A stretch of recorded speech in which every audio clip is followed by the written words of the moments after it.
सुप्रभात।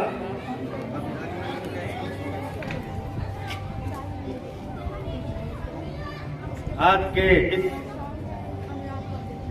74वें गणतंत्र दिवस पर आप सबको हार्दिक शुभकामनाएं। आप आज के दिन भी जबकि बसंत पंचमी और गणतंत्र दिवस साथ साथ है, आप अपनी संख्या में उपस्थित हैं। सभी शिक्षक, सभी शिक्षकेतर बंधु, सभी बच्चे बसंत पंचमी के इस स्पिरिट में भी अपने विद्यालय परिसर में गणतंत्र दिवस मनाने के लिए उपस्थित हैं। यह साधारण बात नहीं है, यह बहुत ही विशेष बात है और अपने राष्ट्र के प्रति आपके समर्पण भाव को यह प्रकट करता है। आज के दिन के लिए जो आदेश विद्यालय व्यवस्था के तरफ से किया गया था, उस आदेश में बसंत पंचमी के आज ही के दिन होने का भाव संलग्न था और कहा गया था, एक्सपेक्ट किया गया था कि आपको जैसा लगे आप वैसा करें। जिस उद्देश्य से आज का दिन मनाया जाता है, उसमें परस्पर जो हम लोगों की समझ है, आपके भावनाओं के लिए मेरा सम्मान और मेरी भावनाओं के लिए आपका सम्मान, यह सर्वोपरि है।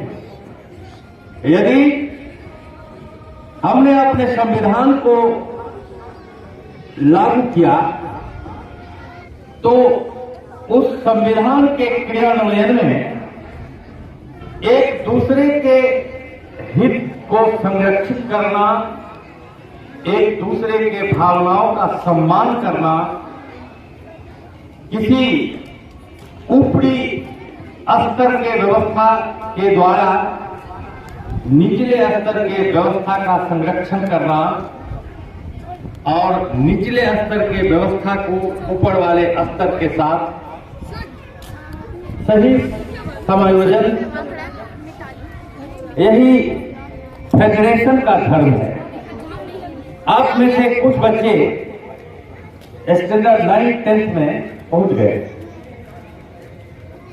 जो 9th 10th में पहुंचे हैं, उन्होंने पढ़ा होगा कि 26 जनवरी 1950 को जिस व्यवस्था को लागू किया गया, वह व्यवस्था भारत सरकार अधिनियम 1935 का इनकॉर्पोरेशन और भारत सरकार अधिनियम 1935 हमारे संघीय स्वरूप और संघीय भावना को समर्पित है कि भारत की आत्मा संघात्मकता में निवास करती है। हम एक संघ हैं, हम सभी एक दूसरे के भावनाओं का कदर करते हैं, लेकिन यह मानव का शरीर एक जीव वैज्ञानिक प्रक्रिया का परिणाम है। जो जीव वैज्ञानिक प्रक्रियाएं हमारे शरीर के अंदर होते रहती है, उसके कारण हर क्षण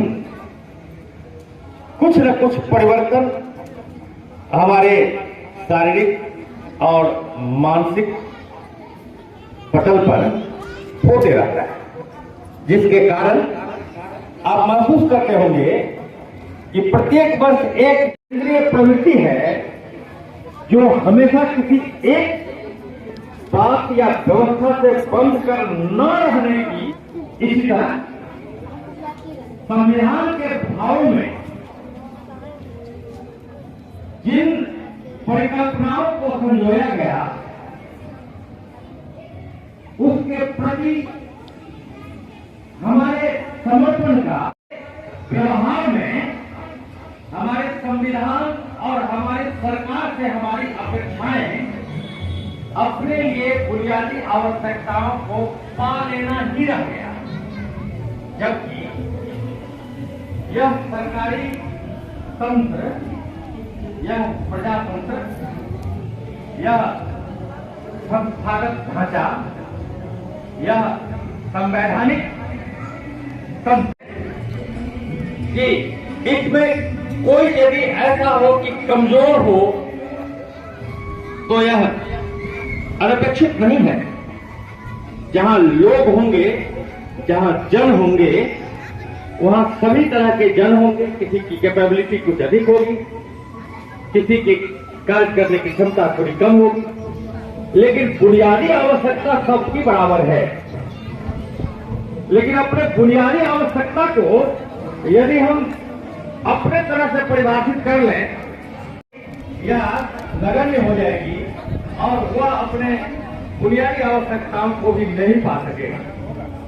इस स्पिरिट से यह ढांचा तैयार नहीं किया गया था।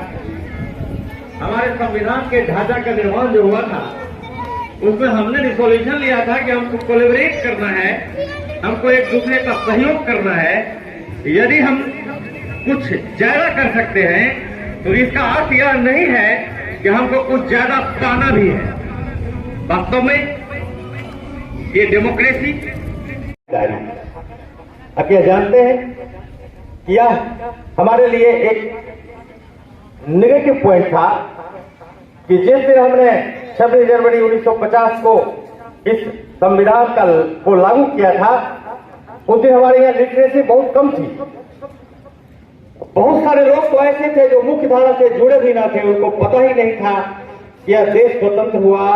समझने का प्रयास कर रहे हैं, लेकिन वो बच्चे हैं, उनको यह समझने में रिपीटेशन की जरूरत हो सकती है। तो आगे जब कक्षा लगे तो आप मेरे भावनाओं को ही मेरे बच्चों को पढ़ाइए, जिससे कि सकारात्मकता और एकात्मकता को वह समझ सकें और जिस उद्देश्य से हमारा यह संविधान लागू किया गया, हम जो हैं, यानी हम गणतंत्र हैं, तो हमें गणतांत्रिक बनना ही है। और हमारे मनोकामनाओं को हमारे यही बच्चे हमारे भगवान हैं और हमारे मनोकामनाओं को यही आगे ले जा सकते हैं, हमारे मनोकामनाओं को यही पूरा कर सकते हैं।